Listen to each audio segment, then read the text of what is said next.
Hi there, I'm Monette Satterfield. This is my studio. I'm really glad you're here. We're here making art outside the velvet rope.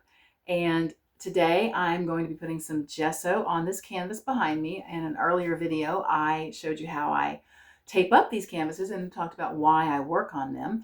But first I want to remind you, these videos are filmed live and they are brought to you unedited. So any mistakes that I make, any flubs that I make, they're going to be right there in all their imperfect glory, because this isn't about perfection and it isn't about making it look fancy. This is about being creative and finding our own way in the artist world. And I'm just showing you what I do. I want you to take that and find your own way. Don't think this is the only right way, because it's not.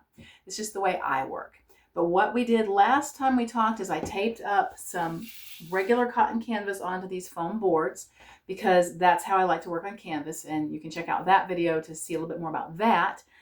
But right now I'm going to go ahead and put some gesso on them, because it is raw canvas and I like to prime and prepare my own canvas so I get the surface I want. The first thing I'm going to do is I'm going to get out a giant palette knife, because that's the easiest way to do this, and my container of gesso. Now this is thick gesso. It's not the liquid gesso that comes in the bottle. This is the thick stuff. And I buy this by the gallon and can put it in this little container for ease of use. But it is a thick, pasty gesso. And this is one of the simplest things. There is no wrong way to do this.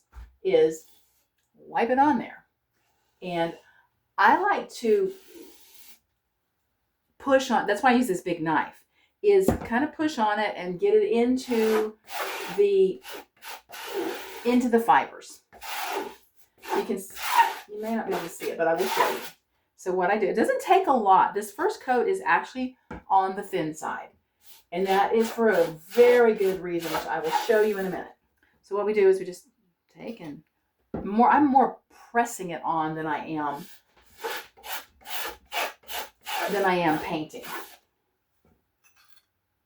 That's too much.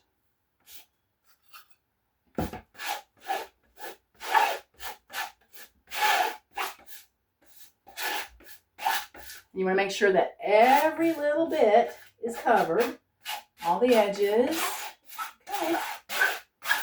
Okay. There. I said that's not a lot of gesso, and it is pretty well pressed into the fiber. And it's a thin coat because it's only the first coat. To really get it well prepared, it's going to take at least 2 and usually 2 to 3, depending on what I do with the next coat. Sometimes I'll put the next coat on much thicker and then texture it and draw in it, which is one of the reasons I like to prepare my own canvas, because I will get the chance to do some really interesting textural things that you can't do if you're working on canvas that is on a stretcher bar that's got that flap, that little bit of a give to it, because this canvas is solid. You can press on it, which is, you saw me doing that. I mean, I can press pretty hard on that. Now, I will say one thing to be forewarned about if you pursue this method is that I've taped this down pretty securely and I've rubbed it down pretty tightly, and this is good sticky tape. But depending on the size of the canvas, depending on the grain of the canvas, depending on whether I put too much gesso on, because sometimes you do, some of the edges of the canvas will pull loose from under the tape. And it'll be on the edge of the grain, and I don't remember which way I did it, so it'll either be up here or over here, and it'll pull a little bit, and when this dries, there'll be a little bit of a margin there. And that can be fixed. Don't worry about it. It's one reason that the canvas is cut a good bit larger than the final mounted panel or stretcher bar piece, is that to give it room to shrink. And once we get enough gesso and paint on it, it's not going to go anywhere. So this is just the first step. It's time to let that dry. So I am going to go ahead and let it dry. And then I'll be back with some more coats and how it's going to take it into the next phase of this project. Really appreciate your being here with me today. I am, see, perfection, right? Imperfections. What I was going to tell you is please sign up for my newsletter if you'd like to see more of this, because I am not on social media of any kind except for Pinterest, which is really social like that. So the newsletter is the place to find out about what's going on here in the studio. I'm so glad that you came by here today. I appreciate it, and I will talk to you again soon.